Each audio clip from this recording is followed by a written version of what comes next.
देखिए गाइस, ये गाय जो थी ट्रेन के नीचे आकर के फंस चुकी है। इससे आगे ये गाय बच पाती है नहीं।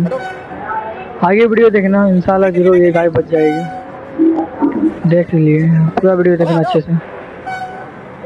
निकालिए, प्रयास चल रहा है इसे, हो सकता है कुछ समय में निकल जाए बाहर। देखिए आप,